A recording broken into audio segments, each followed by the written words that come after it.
Welcome into the PHNX Cardinals podcast presented by the DraftKings Sportsbook app, an official sports betting partner of the NFL. Don't forget to hit that like button, subscribe wherever you get your podcasts, and leave a 5-star review. I'm Chierstin Susel, live in studio with my guys, Frank Sanders, Johnny Venerable. How long has it been? It's been too long. Let me just address something off the top. Jacob Franklin is not here. Frank Sanders is here. This guy was making out a tweet, and Franklin... So I apologize. Jacob Franklin is actually at his bachelor party, but we're here and having a good time. He's here with us in spirit. I don't even think so. I don't even think he was shocked by that tweet, and I think a little put off. So, Jacob, go and do your thing. Never tag me again. That's right. I'm happy to see you guys. I'm glad that everybody's okay. Happy to be in studio again. It's always great to be under the lights. But I did tell JV that I'm disappointed that you guys didn't get to see my setup at the house this time. Oh, your you remote changed setup. Again. Oh You got yeah. something good? Oh yeah. I had a bunch of. Oh yeah. Some nice stuff. Did you unwrap some photos for us? No, I didn't unwrap them. I just decided to put them out just a little bit. You know what I mean? Just to. Yeah, but Frank, if you don't unwrap them, we can't see them. Well, I told you I don't always bring out my stuff. I'm not used to having those things out. Like honestly, one of the things that if you ever came to my house, you would probably see nothing of me, and there would be no the things that I do have and I have received. They're probably tucked away somewhere in a trunk or something like that. That's awards, jerseys, plaques, signatures, blah blah blah blah blah. So, but today, if we was doing it there, oh my God, I couldn't. Well, luckily we will do it again from our remote setups at some point in the future, and we will definitely take advantage of that awesome new background. We do want to say, I see Logan in the chat saying Jordan Hicks, let's go. Jordan had to move it to tomorrow. So 6 p.m. Arizona time, we will be getting Jordan on the show tomorrow. It's kind of busy. You know, the playoffs are on Monday, so we appreciate just the excitement, but at the same time, giving Jordan some flexibility here as he prepares to take on the LA Rams on Monday night. And we've got our questions lined up. We're excited. We're going to play a game with him, so it's going to be a great show to look forward to tomorrow.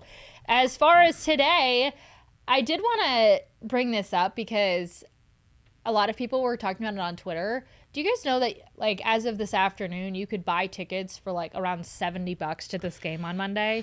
Yeah, we're trying to get Mac tickets, so she can buy tickets for $70 now. I put a question out asking why, and everybody said it had to do with COVID, although the Bills-Patriots tickets are starting at, like, $50. Is it just me? Like, that's not normal. I feel like Bills Patriots isn't normal. That even though it's supposedly the weather, they're supposed to be awful, but like Bills fans don't care. Well, they don't care. Yeah, I have to think for LA, I just think people are kind of out on the Rams this year. You think about last week, the Niners packed it was like 80-20 Niners compared to Ram fans. So I think people are just like, yeah, I'm not into Sean McVay this year. I'm not into Matthew Stafford. That is wild. Isn't it? Because the Lakers are terrible. The Clippers are not a contender.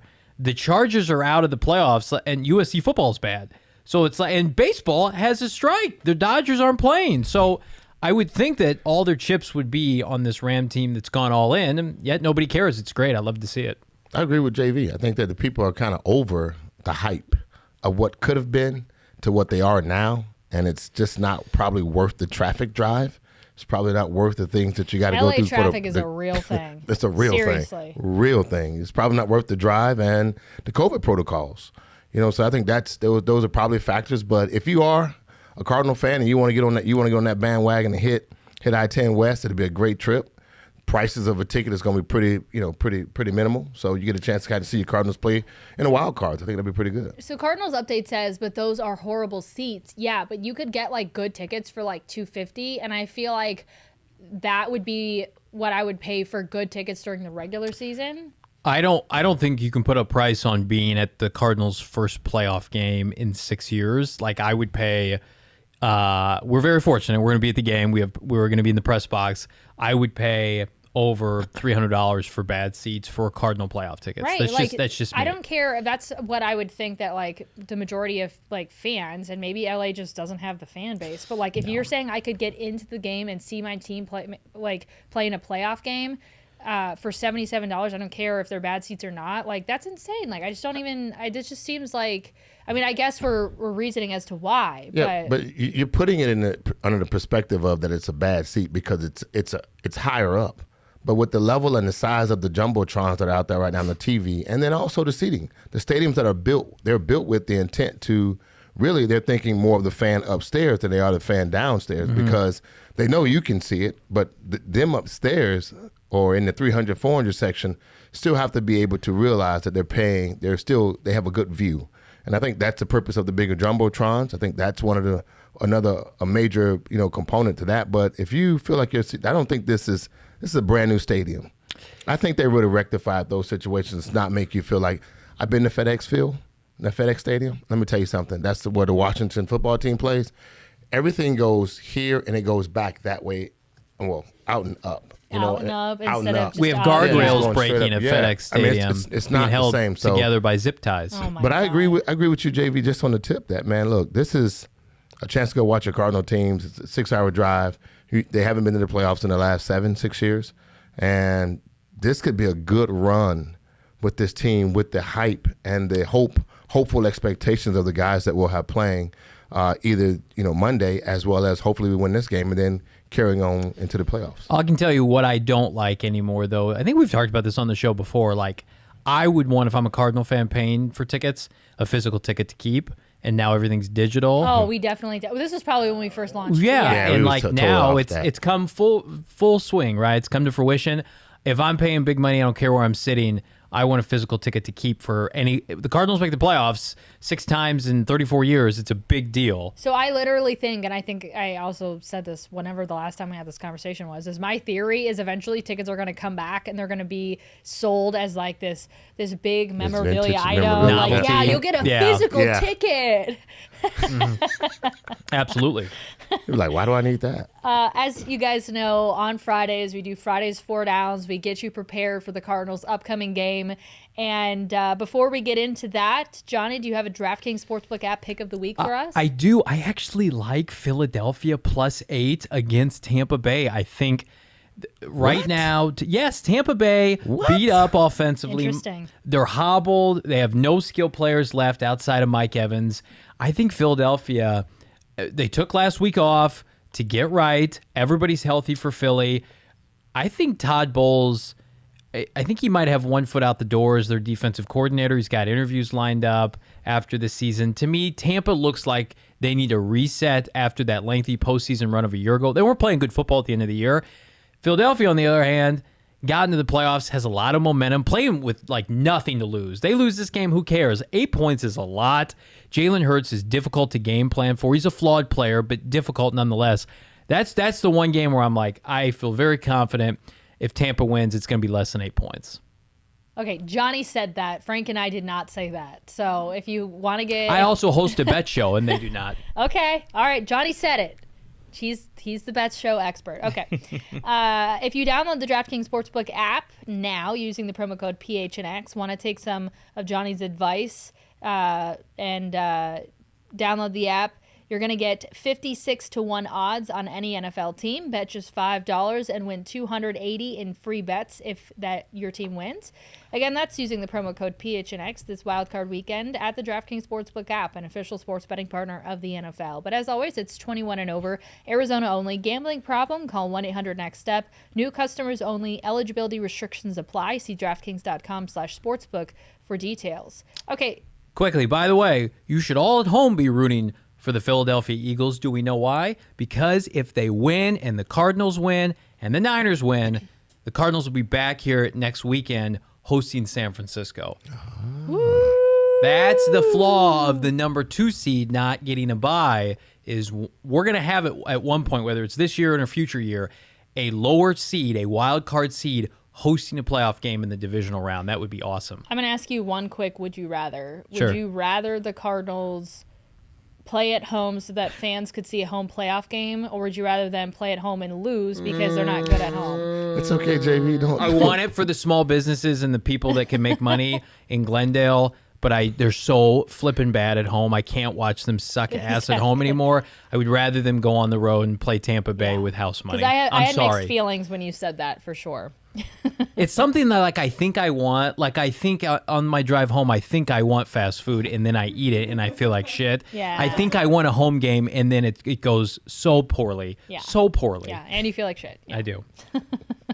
Let's get into our Friday's 4 downs for this Cardinals game against the Rams on Monday Night Football. J.J. Watt reportedly trending toward playing on Monday, and my fingers are crossed that actually happens. Also, the Cardinals have an opportunity to exploit the Rams' shorthanded secondary. They have some other things that they could exploit as well. We're going to get into that. As well as defensive line play is going to be key against the Rams' offensive line. Looks like a D. Offensive line play will be key against the Rams' pass rush. Murray has been sacked 7 times in games versus the Rams this year alone. Bad. And the Cardinals are 4-point underdogs in this game. They are 6-0 in games they've been underdogs in, and all 6 have come on the road. So that's a topic that we've been talking about all week. This is probably a good thing, but we'll dive a little deeper into it. First off, J.J. Watt, it was nice to see him back on the practice field. Everything seems to be going as scheduled, and I don't know, and maybe you guys know the answer to this, how late or how close to game day can they get without activating? How the heck do I put this into words? How long can they wait? They can activate him Sunday. My Lord. So they've activated players Saturday and they played Sunday. They can activate him Sunday. He'll be activated Sunday. Okay, so Sunday. Yeah, he has that much time to kind of still show that he is ready to go and able to go and play at 100%. I think that was one of his conversations he was having. He was speaking to the media about it. It's like, if I'm in a position where I'm going to hurt the team, then I don't want to play. Right. But everything within me tells me that he's going to play and he's going to feel absolutely fine with the medication. Why do you always have to talk about the medication? His eyebrows are twitched up a little bit. I'm uncomfortable now. Like wink, wink. The medication as if he's gonna get shot up before the game, and multiple shots. I don't know. He's gonna get shot up in his left arm or whatever arm it is, because I think it's always in the cheek. In the cheek. It's in the cheek. In his What? butt cheek. It's in the cheek. You don't get shot when you get shot up. You don't get shot up where you need it. It's in the cheek. Wait, you're talking about... It's in the butt cheek. I probably sounded... When you first It's in the said butt that, cheek. when you first said that, like the last time I got any sort of like dental work done, they go into your cheek with the shot, Right, and I I thought was like, you were- how does that affect? I thought you were gonna say Botox. Anytime I got any Botox Oh done. no! Any like dental work done, they go like deep inside, and it Gotcha. basically numbs Okay. your whole mouth. And I was like, really? That's how that works? No. Anyway, his butt cheek. His Okay. butt cheek, Not yeah. that I think you've had Botox. I'm just... I was like, where are we going with this conversation? I said in the cheek. I'm glad that's the first thing you thought of when you looked at me, Johnny. just- Thank you. Took off. I'm like, no. We don't need to do another studio show for a while. Welcome back, y'all. Yeah. I feel like I sound really dumb when I'm like, oh, I have an ankle that needs to be remedied with a little painkiller. I'm going to shoot it up in my ankle, but that's not at all what happens. Okay. Put it in your butt cheek, and then you just let the medicine do what it's supposed to do, and then you just go from there, and it does what it's supposed to do. It does. It When I works. saw him on the sidelines in Chicago, it was week 13, and I was down on the sideline. I wasn't supposed to be there, and he's screwing around with the defensive line and doing stuff on the field goal post, like ripping, doing the D-line moves. His mobility looked good then. That was like 6 weeks ago. So it probably is just a sense of pain tolerance and strength to be able to swim through interior offensive linemen. But I think his mobility is fine. He can move his arms fine. But No doubt, no yeah, doubt. But that big brace on his arm, how much can he push? Because he's a power player. So in 6 weeks, can he get into the weight room? I'm sure he has been. Have you seen his arms? Yeah, they're not small. I was thinking that. I was looking at him while he's talking. I'm like, I think his arms look bigger than before. Like, he is all sorts of ripped up now. His arms are huge. To think he just had surgery. He had surgery in November. It's mid-January. And everything was ripped up. And I swear, his whole arm looks like he had like absolutely nothing happened. No, he is a specimen, and I don't care how I want him to play well. If he doesn't play well, I'm not going to hold it against him. We have so many players in the NFL now and Frank probably knew players like this back when he played. It's just like, I'm on the IR, season's over, I'm in the cold tub, I'm out. It's business decision, right? Watt's on the end of his career. Who cares anyway? He's a Hall of Famer. He's making his money, and I can't be objective on Monday night to Watt's play. We're gonna do the post game show in LA, even if he plays like garbage. I have too much respect for what he's accomplished, what he's trying to do. He won't play like garbage. I think he'll be effective, and he'll be energetic. That's something that we talked about, which makes him the pro that he is, the constant pro that he is, because the fact that he wouldn't go on IR and he wanted to wait to get to this moment. And you guys, like you said, you pointed out very well that you saw him on the drill, you saw him doing his drills and going through his drills. All that stuff lets us know that he has the ability to go out and play, but can he take the banging back and forth with somebody else? That will become the conversation. When he falls, does he fall funny? Or when the lineman might get the best of him leverage-wise, and the offensive lineman is trying to push him to the ground, and then he falls on top of him. Is that the part that his body sustain that? So we don't know those answers yet. It could be 15 plays. It could be 75 plays. Yeah. We just don't know that. That's the part that he has to go out and kind of work through, because you can't risk getting him hurt now. So he hasn't probably did any tackle drills. He hadn't fallen on the ground since, the time he got hurt. So that's the part that he has to kind of get through his mind and say to himself, it's just like it was in the past. I just got to go and dominate and then use those skills. So he did say that if he doesn't feel like he is able to do all the things he needs to do to help the team, that's just going to be detrimental to him. So he's not going to return if that's the case. So, I think we get to this point and he probably feels well enough in terms of what he did in practice. Once he gets into the game, I feel like he'll then make another decision based on this isn't going according to plan. But the last thing that he wants to do is go out just because the fans are wanting it, his team's wanting it, whatever, and he's a shell of himself. So he's going to be very cognizant of, hey, this isn't working for me today. I'm not trying to hurt the team. He probably also is not going to want to give up on his team in the moment either. So I think he's going to probably go through some things. Hopefully it's a lot smoother. And, hey, he's like vintage J.J. Watt and doesn't skip a beat. It also doesn't hurt that he's returning to a position unit. Let's just be honest about it. It's the weakest, or in my opinion, it's the weakest position unit on the team. It has been for the better part of 3 years for the Cardinals. I think Zach Allen's played well. This season is his most complete season, but outside of that, you got the 2 fourth-round tackles from last year. They're fine. Rashad Lawrence and Lecky Fotu. Corey Peters, they brought him off the couch this year, right? Jordan Phillips, who is practicing with an eye on playing Monday, has been a disappointment.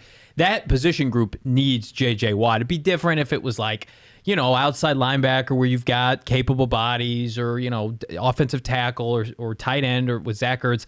I just feel like that's a position group that they tried so badly to upgrade with Watt in the offseason. Now it's okay, it's still not great, and it's a part of the reason why the run defense is struggling and the linebackers can't fill.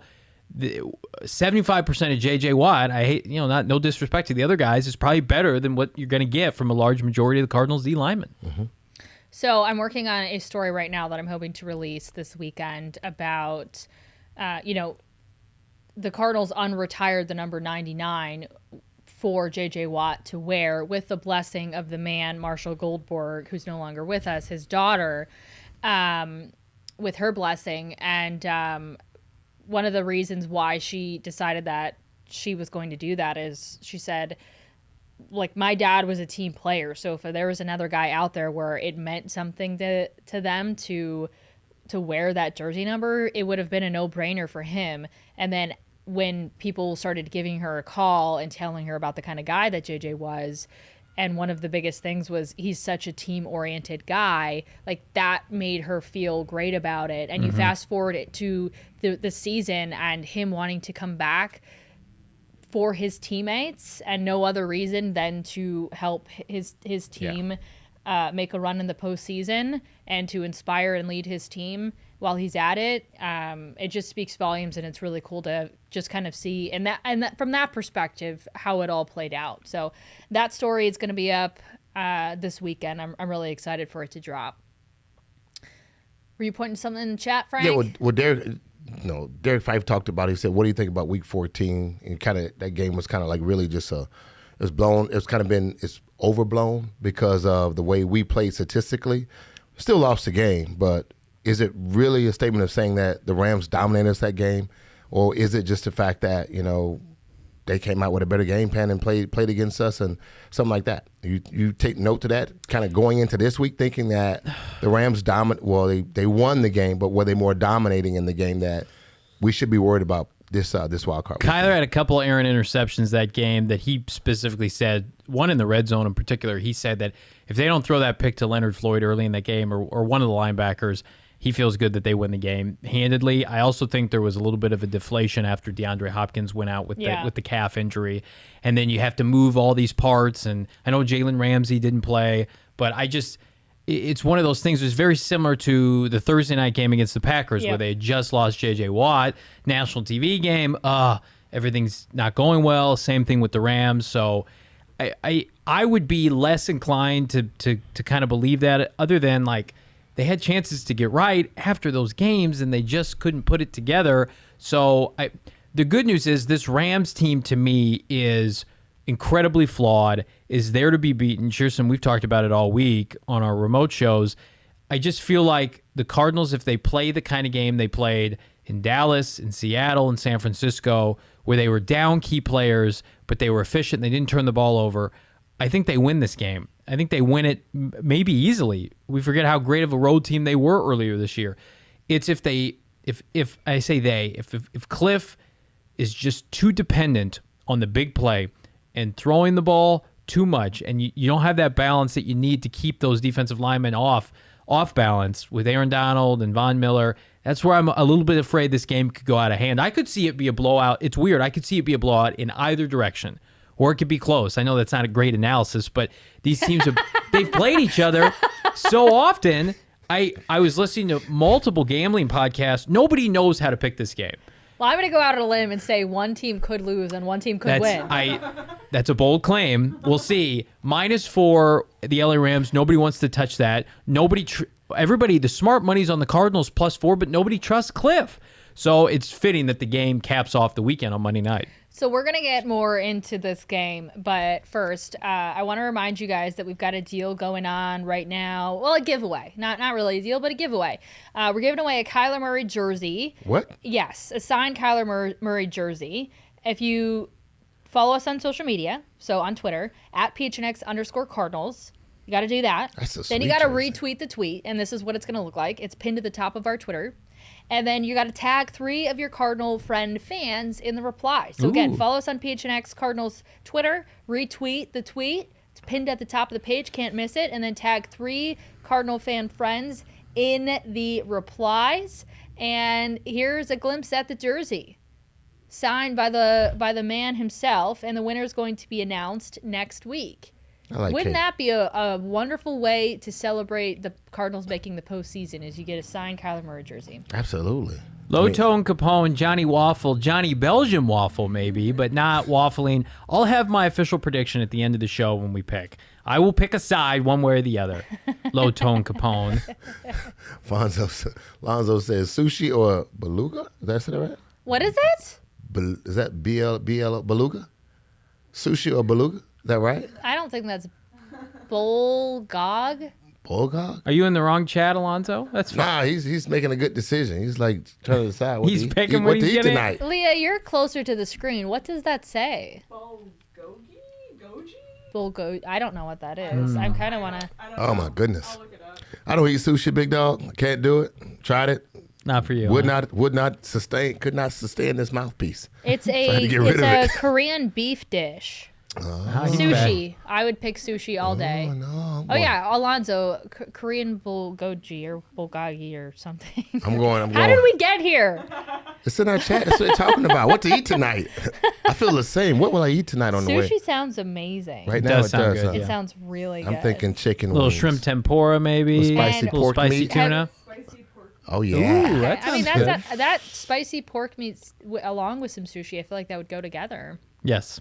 Have you guys ever had sake bombs? Oh yeah. All the time. Well, it's been a while, but yeah, no. There is nothing that will do me in like a sake bomb. Holy cow. Like if you want to have a fun time, let's go get some sake bombs because you will see like a wild side of me. Sake I need to bombs see it. are legit. We need to find a place in LA after the Cardinals win on Monday night that has sake bombs, and then we'll do our remote show while doing that. I think that's Saul, can you set that up, please? Sure can. All right, let's get to our second down, which is the like Cardinals that. will have an opportunity to exploit the Rams' shorthanded secondary. Going to be starting a guy back there that retired 2 years ago. Has come out of retirement to help. So this is one of a couple areas in which the Cardinals are going to hopefully be able to have the advantage.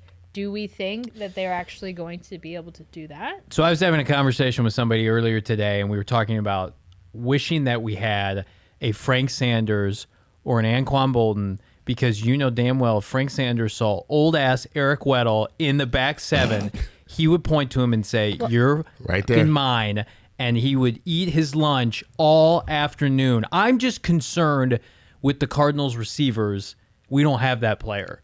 I just, and that's not a knock on those guys. It is what it is. We do not have a physical receiving threat now that DeAndre Hopkins is out. And Frank, I'll let you take this one. I feel like I want to exploit it. It's there to be exploited. It's a joke that they're bringing Eric Weddle off the couch for this playoff run. By the way, so Taylor Rapp is their other safety. They're missing their one, of course. That's why they signed Eric Weddle. Taylor Rapp is in concussion protocol and has not practiced all week. I think he's like their leading tackler on defense. So they could be down multiple safeties. And so you could have a single high Eric Weddle.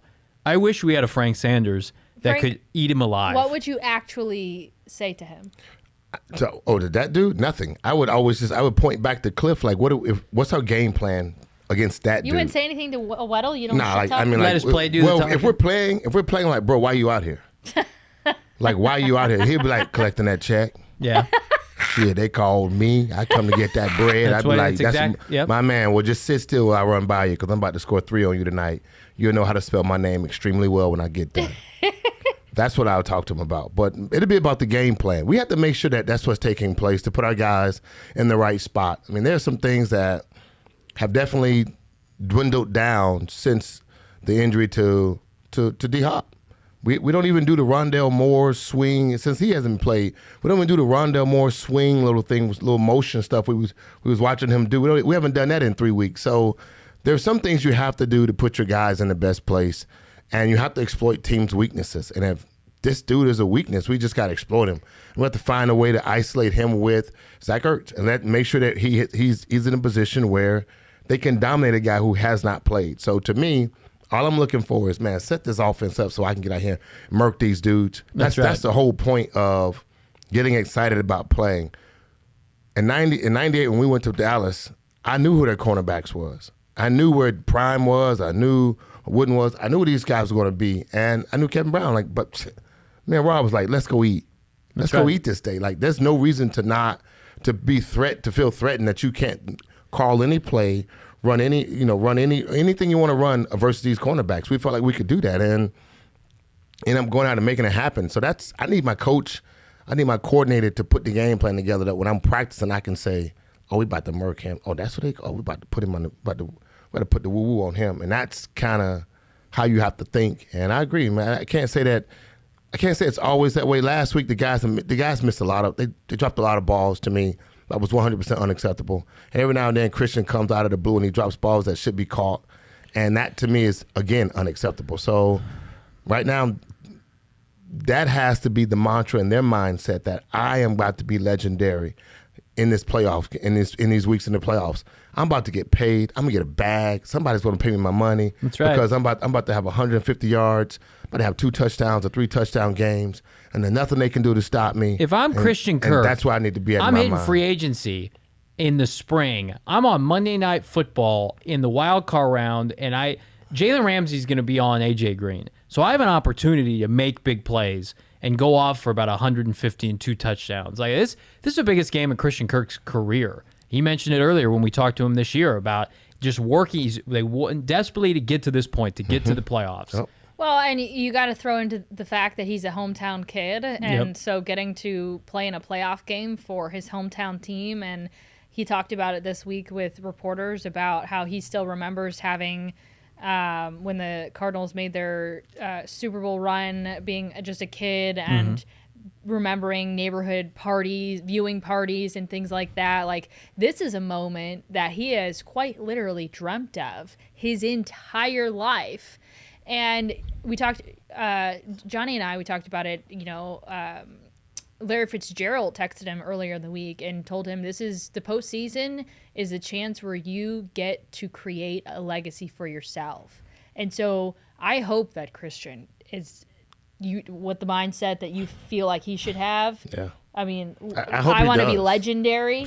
Man, look, you come behind. This is the last 12 to 15 years, this has been wide receiver like university.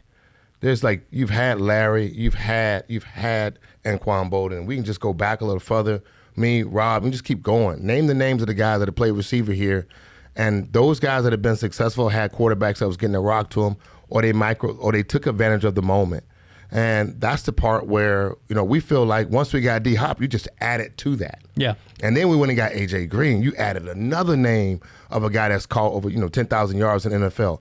That's hella good. You know what I mean? So that, to me, says you can keep receivers. You just got to continually put these guys in the best position to want to go out and continue the legacy of what Larry said, what AQ said. These guys are 5 to 7, you're talking about 9 to 12 times, 8 to 9 time Pro Bowlers, over 1,000 yards, over five times over 1,000 yards in the NFL career, which is stupid. 7 times, 100 catches a year. Seasonally, they was catching 100 balls. So it's not like it's not there. And you got a quarterback that sits in the shotgun right now all the time.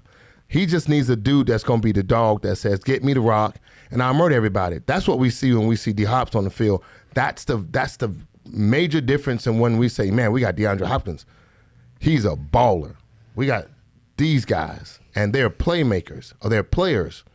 There's a difference between a baller and a player. There's a difference between a baller and a player, and we're finding that out. And yeah, Rod Tidwell, he was another player. Show me the money. Frank. I apologize. Fine. Lonzo's talking about sushi, and I got all excited. In between, I don't know what I'm doing in my life right now. I'm just making it happen. Will say, going back to the secondary conversation, the Cardinals had a similar situation against the Seahawks last week. Weren't able to compromise on it. But then, do you guys remember? And here's one of the reasons why Cardinal fans were so upset about the Rams loss a few weeks ago was name after name after name, COVID list, injury, COVID list. Do you remember the amount of guys they were missing?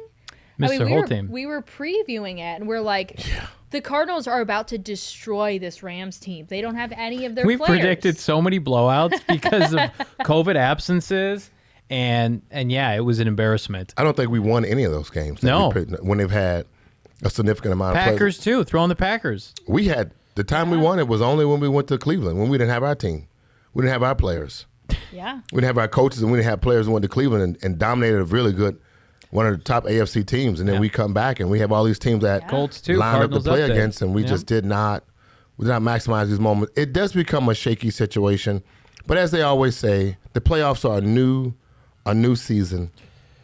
You don't have to keep playing one team. And, fortunately, this is a team that they have seen before. And they understand, they know what they did that was exceptionally well the first time, which was the best game plan that Kyler would say he was ever given. And he dominated them in the first time they played him. Second time, they came back, they had some good stuff, but we didn't compensate like we thought we had for Aaron Donald, because the defensive line just went off. They played that game in week 13 week 14 like they could afford to lose it. And the Rams played it with their backs against the wall. And the Cardinals actually couldn't afford to lose it because they've now lost the division as a result. The Cardinals need to flip the script now, whereas, I think there's pressure on this Rams team because of all the chips that they pushed in the middle of the table and the acquisitions that they have with Beckham and Von Miller. I don't know. I think there's equal pressure, if not more so, for the Cardinals, considering that they blew the division. They were the number 1 seed. They were the number 1 seed in the NFL through week 14 and now are the 5th seed. I mean, that's those are questions you have to answer to administrative staff, ownership after the season's over. Players are going to have to answer for the lack of play in Detroit and at home against the Colts. So I think there's just as much pressure on the Cardinals than the Rams. Well, we've seen, aside from, I liked the way that they approached and came out with in terms of just energy-wise and stuff, the way that they looked in the regular season finale. So maybe aside from that game, but they've had issues playing with a sense of urgency when a lot has been on the line towards the end of that regular season. And so I hope that playoff one-and-done situation is going to pull that out of them. Yeah. But they definitely have to have that mindset of, like, we have to. There's no other choice. We have to win this game. I think the leaders are going to speak volumes this week, and I expect to hear them say the right things. I told you guys when Aeneas was on the show with us, man, and we went to Dallas in '98, and we never beat Dallas at home. We've only beaten them once here. In mine, 8 years here with the Cardinals, and literally there were certain things that were said in practice and that day on game day that just changed the mindset of guys going out and play, and just wanting to go to the next level. And I think that's where we're at right now. And everyone's talking about it. Kyler's going to shock them. Even K2 and K1 is saying, look, this is going to be the best game of his career. They must know something that we don't know. And I always say you got to listen to some certain sound bites that when you speak to certain players or spoken about certain players, you got to expect that player to go out and answer the call now. And I think everyone's been saying that. And so especially in the chat, you said the same thing. He expect K1 to go shock the world. Well, I expect that too, because I feel like we got a winner in this kid. Like, you might not like everything. You might not like his height. You might not like him pouting a little bit and where it looks sometimes on the field. But it's a Heisman Trophy winner. Dan O'Brien. This is a guy that played one season and dominated, has never lost, is not using the losing. And I think that is something to me where I feel like, this is a position where he will rise to this moment and try to make his players better. And if he don't, he's going to run for 745 yards himself and 13 touchdowns. Whatever it takes to win, I believe he'll do that. I think the national consensus is people are more confident on Kyler Murray than Matthew Stafford. I think people expect the Rams to win despite Stafford and his mistakes. I think people view the Cardinals' only chance to win. Kyler Murray goes off, has a big game. There we go. Okay. That's funny that's where the conversation headed, because when I said that the other day, I got torched on Twitter. Twitter? Not Twitter. Everybody's like-minded and rational and even-keeled. I ended up doing, oh my God, are you okay? Did you just get hit in the face? I didn't. I almost did. These damn mics haven't been used in so long. They're extra excited tonight. I don't know what's happening. Oh my God, I had a thought there, and now I don't know what it was, because Johnny's mic just tried to escape Hit him. me in the face. Right. No, it didn't. I'm fine. Absolutely right. Please don't cut that clip. They jumped on you because you know what? They didn't want to believe it. But that's well, the argument that I was getting was that, so I just said, Cliff Kingsbury said that Kyler's going to play one of the best games of his career, and then inserted my opinion that they need him to, and everybody said that Kyler's not the problem, which I then went on our podcast, defended myself for reasons just that, like, they do have some issues, and in my opinion, you need to see a postseason Kyler. Like, postseason Kyler needs to become a thing. On the other hand, Matthew Stafford is a guy that's been super frustrating if you're a Rams fan. He's turnover prone, and that's when I talk about some things that the Cardinals should be able to exploit, put some pressure on Matthew Stafford and force some turnovers, and that's something that they've been good at on the road all season long as well. Yeah, he's a big time dirt that being Matthew Stafford in the playoffs. He's 0-2, multiple turnovers in both games, not great on the national stage. Unfortunately for the Cardinals, it was like one of his only victories ever against a team above 500 on the national stage. Correct. Was when he beat the Cardinals in Week 14 and played probably his best game of the year. So that's not great because he's got to have confidence. I just don't think he plays well under expectations, where I think Kyler Murray, I mean, you go back to that semifinal game against Alabama in college football playoff, and he had a fantastic second half leading them back, almost winning that game, he and CeeDee Lamb single-handedly. So he's comfortable in this moment. Kyler, say what you want about him. I think he thrives in the moment, yeah, in absolutely. the big moments. I think Stafford, there were a lot of players when secretly around the league, and they've been quoted anonymously, when Matthew Stafford was acquired by the Rams, people kind of scoffed in the league, like, Matthew Stafford's really your savior. You're going to give up multiple first-round picks. Jared Goff wasn't perfect, but I think a lot of people inside the NFL, and rightfully so, viewed Stafford as, you're 33 years old. You are what you are. You turn the ball over a lot. A lot of your stats, it's Pat Stafford. Pad Stafford's his nickname because he pads his stats in Detroit when the team is down, right? In the fourth quarter where it doesn't matter. So I think he's very talented, and he certainly could have a good game Monday night. But this game says more to me about Kyler's legacy than Stafford's. So I want to get into Kyler's legacy because he has the opportunity to flip the script when it comes to his performances against the Rams, which are not great. But before, I just want to remind you guys, if you download the DraftKings Sportsbook app right now using the promo code PHNX, you're going to get 56-1 odds on any NFL team. So bet just $5, Frank. You're going to win $280 in free bets if your team wins. Again, that's using promo code PHNX this wildcard weekend at DraftKings Sportsbook app, an official sports betting partner of the NFL. All right, speaking of Kyler Murray, again, not played well against the Rams. He has a 1-5 record against them, a 62.8 completion percentage, has thrown 7 touchdowns, but has also thrown 9 interceptions with a passer rating of 81.8. So if you don't think that is a motivator in and of itself, the Rams have obviously figured out a way to disrupt him, and we all know that the Cardinals don't have a winning history against the Rams and Sean McVay in that era. But Kyler is definitely going to be he's going to be the difference maker in this team. And I mentioned in the 4 downs that, offensive play, which was not great last week, is also going to be a key. They go hand in hand because of who the Rams have in their pass rush, and he's been sacked 7 times in games versus the Rams just this year. Mm-hmm. Yeah, and I think this is the biggest game of the year for a lot of different reasons. The offensive line is under an immense amount of pressure after wetting the bed last week against Seattle. And, Frank, to your point, Kyler can only do so much in the passing game. I think this week you unleash him in the run game because you're not playing for seeding. You're not playing for a division. You're playing for your playoff livelihood. You're playing for your legacy. If Kyler Murray needs to carry the ball 10 times this week, so be it. Whatever you need to do to get it, to walk out of SoFi Stadium with the W, if you feel like you've got liabilities up front on the offensive line or certain receivers in the passing game, then let Kyler do what Kyler needs to do to manufacture yards. So I do think that we're going to see a game plan from Cliff Kingsbury that shows a sense of urgency with Kyler, and you unload the clip. Everything's out on the table for this week.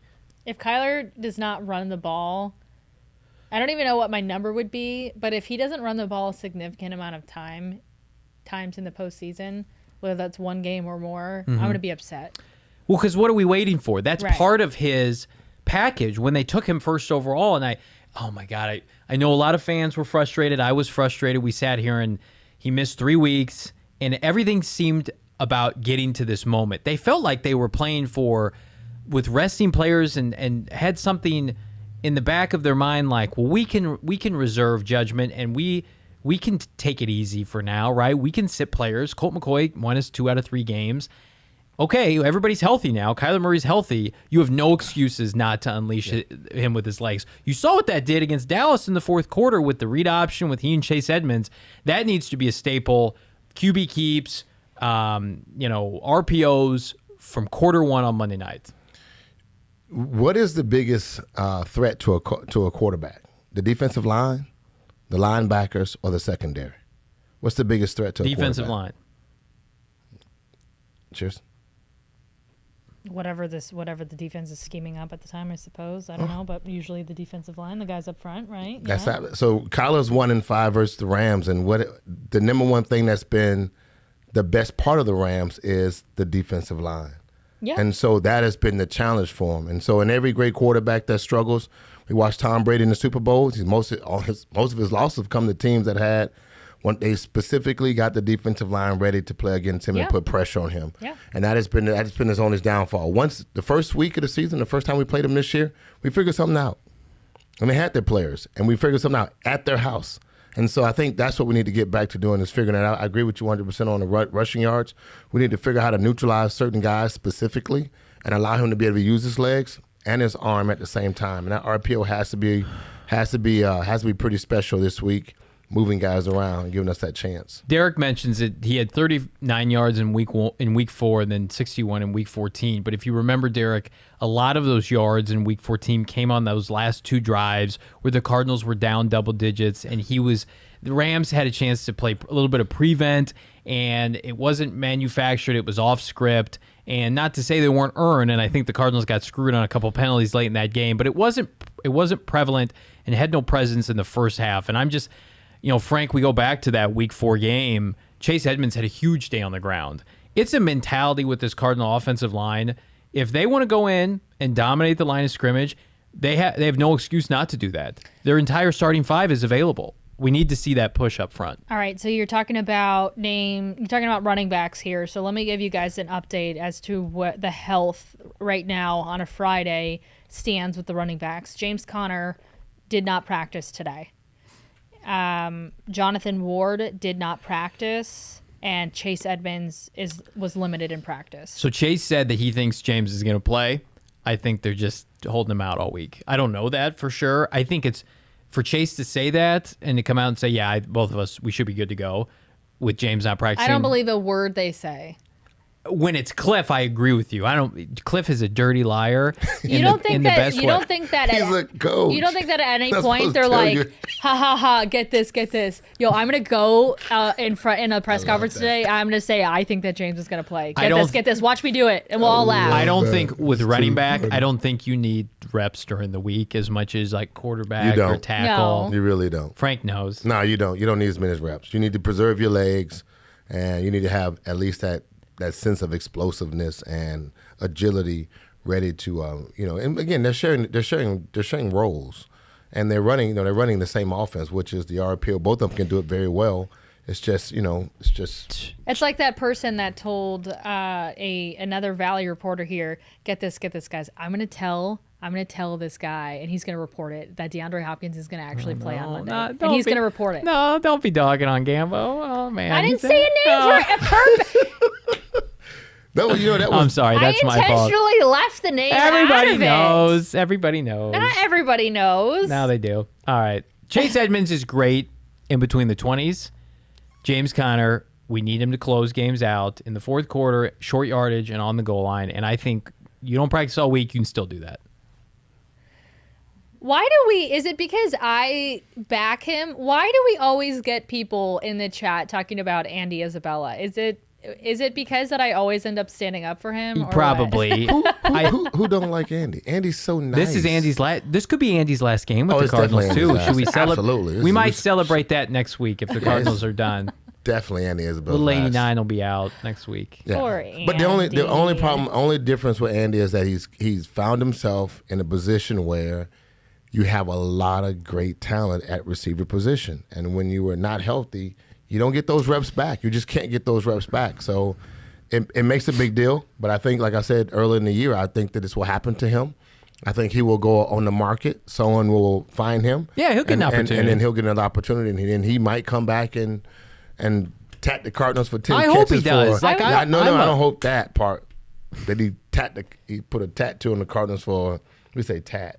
See, I didn't know what you were saying. I think I understood like what you were saying, but not actually understood what you were saying. If you get that, yeah. That's what I'm saying. We're not in a rhythm. I didn't want to say that. I said I didn't want him to come back and tat the Cardinals up for 10 catches and 125 yards and 3 touchdowns because they let him go. Remember how Hassan Reddick, that name came back in the week, right? So sometimes you leave the team. Sometimes it's a great fit for you, but it's. But I think he does have still some glimpse of hope to be playing in the NFL and being a major factor, probably just not on this team. Sean says he's going to go to the Patriots and Belichick will make him amazing. I think everybody feels like that in part because he went to UMass. I think that New England guy, makes too much sense not to happen. Yeah. Listen, I hope Andy has an amazing NFL career. I really do. Yeah. He's a great kid, man. And you just want the opportunity. Guess what? He's a byproduct of COVID. It wasn't injuries, he just got COVID. And then he was out for some weeks. And then it just happens to be where you don't that's the NFL, and I think, I don't take it for granted, not knowing what it's like, is that the window is small. And you gotta show what you got. Because if you don't, They're looking at somebody else, and if you're not getting reps, unfortunately, it won't be good. And when he got his reps, it wasn't great. It wasn't always great when he got his reps. It's like me on the show every week. I have limited reps, and if I blow it, then they'll have me out of here real quick. So, an eternal hot seat. Internal hot seat. Both Andy and I are undersized. There are some similarities there. I've been able to stick a little longer. All right, well, let's take a moment for a message from the Arizona Department of Health. Children 5 and older are eligible for the COVID-19 vaccine. The vaccine is the best tool that we have to reduce the chances of getting sick with the virus.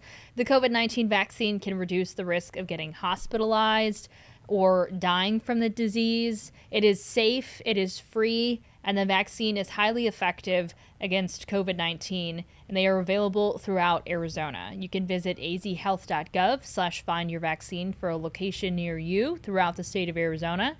And hey, let's do our part to stay healthy. Let's do our part to stay out of the hospital. Again, you can visit azhealth.gov/findvaccine for a location near you for your free vaccine.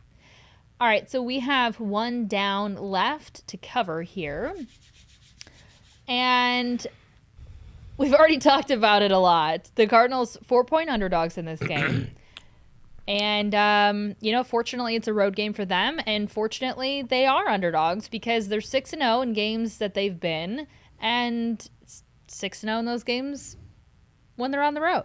So it's, I would say this is a good thing. And it's a good thing you got number 99 to tell them repeatedly all week and in the locker room that nobody wants to see this team, meaning on their television. Nobody cares about the Cardinals. They will play the disrespect card night and day.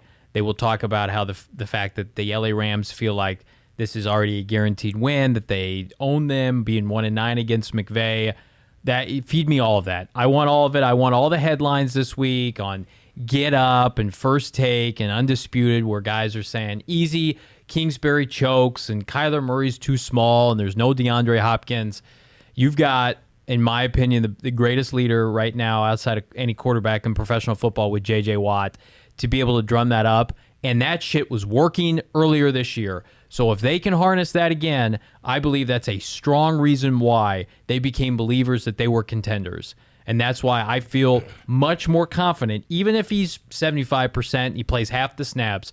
The presence of Watt in uniform, rallying this team up as an underdog, you cannot put enough emphasis on it. The best team that I've ever been on was a selfless team. The best team I was on was a selfless team, and they wanted to do something not for themselves, but for the person next to them.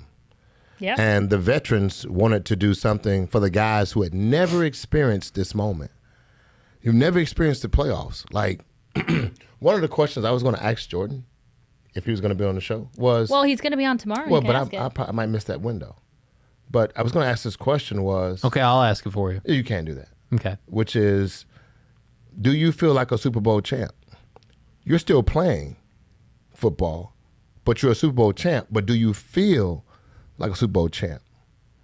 Sometimes when you're in the game, you're just in the game. Remember I told you when Matt he did the beautiful segment on me, and I did like a little, and he showed me some videos of myself, and I said I never seen those videos of myself because when you're in the game, you don't always see yourself. When my boyfriend did a story on you and you didn't know that he worked for a news station. All that and a little bit.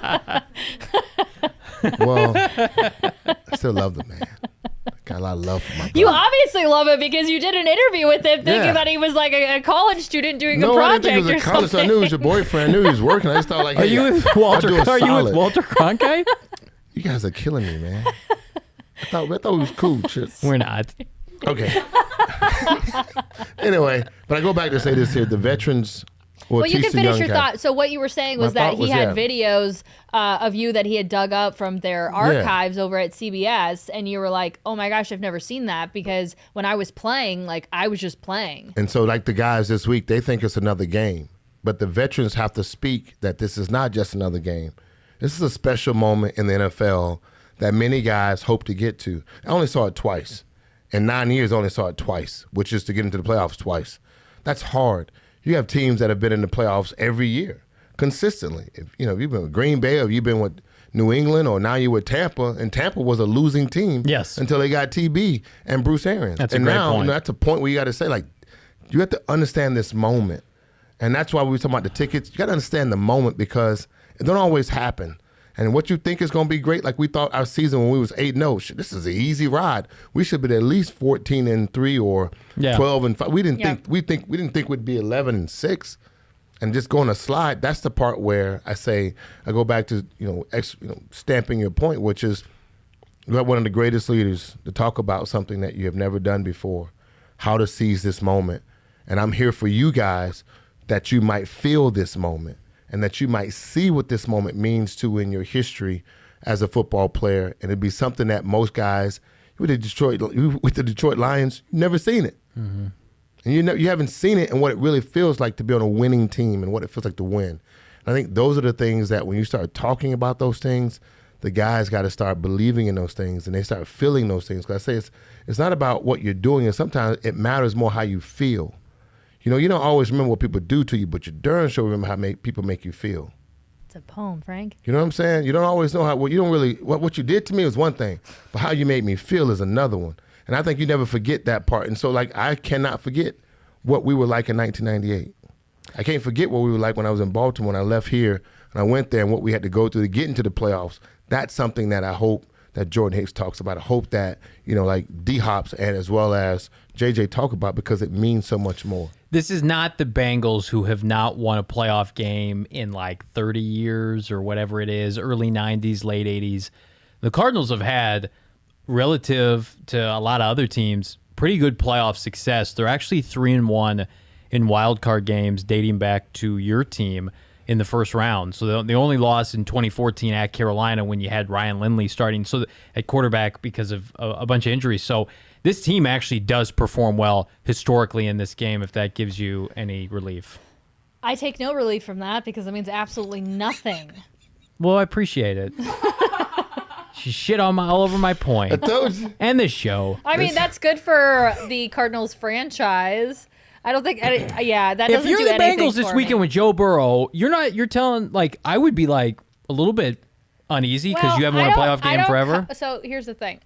I don't cover Joe Burrow, so I am not privy to how his team views him from like a leadership standpoint and a trust standpoint. I will say that Kyler's making his postseason debut. There are a lot of guys on this team making their postseason debut. You've got different coaching staffs. I mean, they're totally different. But when it comes to, like, Joe, I feel like there are a lot of people that are really high on the Bengals making a postseason run. So I don't know, like, when you compare the two. But you've got a lot of guys. You got a lot of young guys making their postseason debuts on Monday as well. You got to rip the Band-Aid off at some point. For me, I would be more uneasy as a player with so much poor history surrounding my organization in the postseason. You'll hear it more during the week. Yeah, Bengals always choke, Lions always choke. So how much has the media presence has changed during the playoffs? Everyone that's around the country don't have anything to do, so they fly to the teams that are playing, and they show up, or they try to. COVID. Yeah, it changes that. So, but it's normally where the media presence changes, or you're still getting asked the same questions, and they probably are in Cincinnati hearing the same questions of, do you think you guys can you change the history of the organization that's never won since 30 years or 40 years? Frank had to change that consistently. We hadn't won in 50 years. Haven't been in the playoffs in 50 years since 1998. Yeah, because you weren't like, shit, I don't have anything to do with it. I have a lot. 40 years ago. I have a lot to do with that because I'm in that uniform. You have to live it now. I'm in that moment now. Like, I wasn't then, but I'm in that uniform now, and your idea is to make a mark. PHNX is the first year in the Valley, right? We're here to make a mark, and that's the part. So the same thing is, it doesn't change.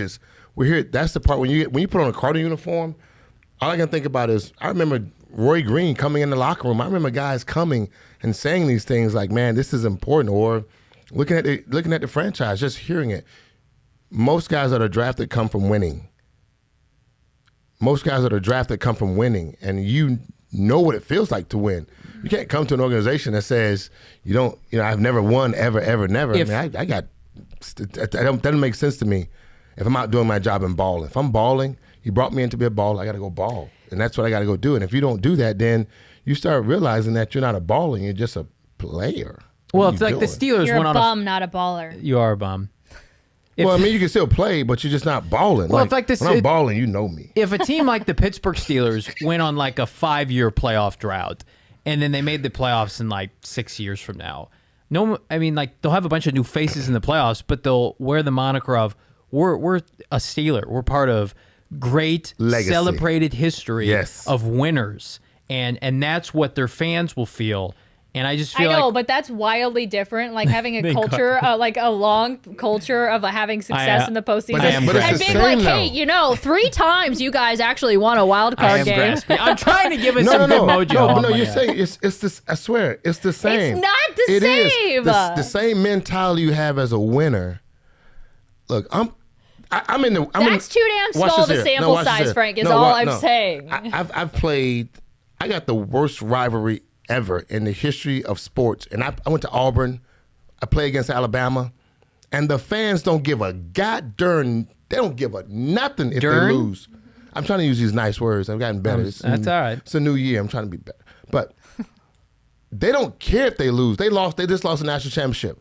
I swear, when a Georgia fan walk up and say, "Go Dogs," and they'll say, "Roll Tide," and they say, "Well, we got one championship. Well, we got 17." They don't care about your winning one championship. How do you compare to these 17 we got now?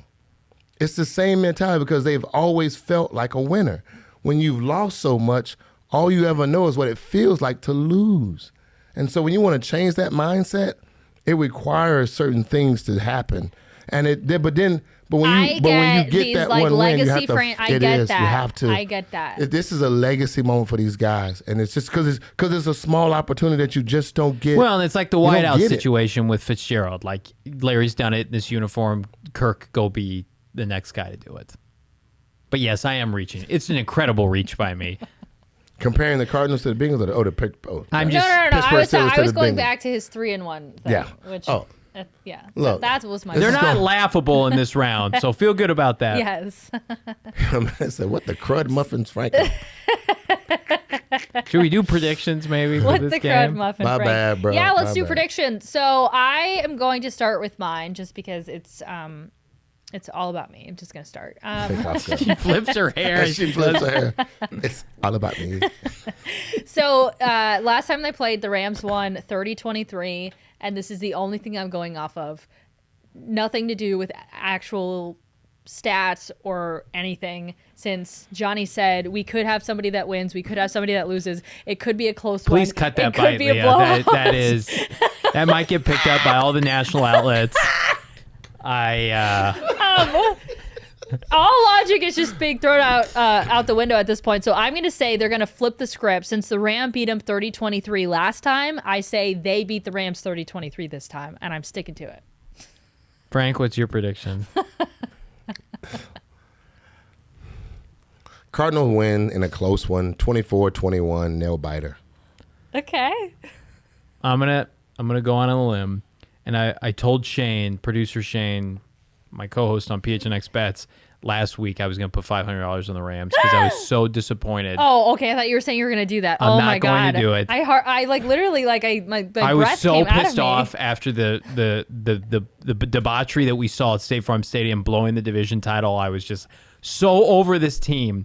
I'm 100% back now. JJ Watt is back. I feel better about myself and this Cardinal team. I'm gonna pick them to win.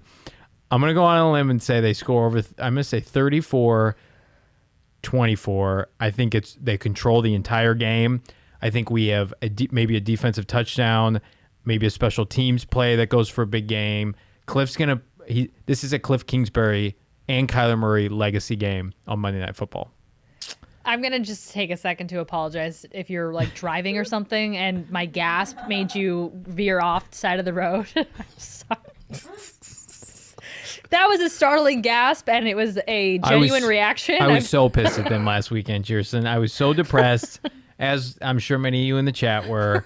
They blew it last week, but you know what? It's a new day. It's a new Monday Night Football day. Number 99's back. Just don't let me down, Cardinals. Don't you dare do it. Spencer says 31-13 Cards. Phoenix Suns 22, 30-0 Cards. I like that too. I'm into that. I actually feel optimistic about this game, and it's like the first time I've really felt optimism about this team in several weeks. So, Super chat. Yeah. Super chat from Brandon. Kyler has 250 in the air, 65 on the ground with 3 total touchdowns. I'll take that. I could see that, take though. That. I could see that happening. I really can. That's a good. He has it in him. Yeah, he does have it. But that's like a winning formula for us to pull it off. You know, Kyler didn't have the great throwing numbers like he normally would have, over 4,000 yards. He's a little bit less than that. But I do see a lot that whereas this season it has transformed this team into something different. Once you lose your starting receiver, you got this up and down rotation of your offensive line, and then you get your quarterback out. Now you got your quarterback in, receivers in and out. I think this is I like what we're talking about. I hope to see him do. I hope to see him put that together. All right, guys, it was fun to see you in person. I missed both of you. Miss you. Johnny and I are going to be in LA this weekend along with our producer, Get a tan. Leah. Can y'all get a tan? No, it's not tanning weather out Can there you get right a tan? now. I'm very white. No. Oh. Can you get a tan? Oh, you're asking if Johnny can. No, both of you. Can you just We're too. take some time? Our complexion. No, I'm not worried about the life. We're there to flip and work, Frank. We're there to work for PHNX. I couldn't tell if you were saying that our complexions weren't up to your standard, or I have no standard on that. I'm just saying, y'all both need some raise. Cardinals help. update asking, is there going to be a show Monday? Hell yeah, there's going to be a post-game show right after the game at the stadium. Yes, and we're also going to have, again, Jordan Hicks joining the show tomorrow at 6 p.m. Arizona time. So we are sorry if you guys tuned in tonight thinking that we were going to have him. Obviously, schedules change, so we had to push that back to tomorrow. So once again, Jordan Hicks joining the show tomorrow. We will not have a show on Sunday, but we will be back at it on Monday. We're going to be live from SoFi Stadium. We're going to have somebody, I think Saul is going to be outside the stadium, going to try and talk to fans. So we're going to try and do it big for you guys here in the postseason. We will definitely have a few shows for you here in the next couple of days. If you have not, hit that bell, subscribe to our YouTube channel, subscribe to our podcast, wherever you get your podcasts. Make sure you do that. That way, if you happen to forget that we've got a Saturday show, because we don't typically have them, you're not going to miss Jordan Hicks live, as well as follow us on social media. Remember, we're doing that Kyler Murray jersey giveaway. So follow us on Twitter at PHNX_Cardinals. View the pinned tweet at the top and get your name in to win that Kyler Murray jersey. Before we go, we got another super chat. We got a shout out here from Sean. Safe travels. Let's go Cardinals. You, Sean. Thank you so much, Sean. And I think that's a wrap on the show. It's been fun. It's been fun. Have a great weekend, everyone. Let's go win a damn playoff game.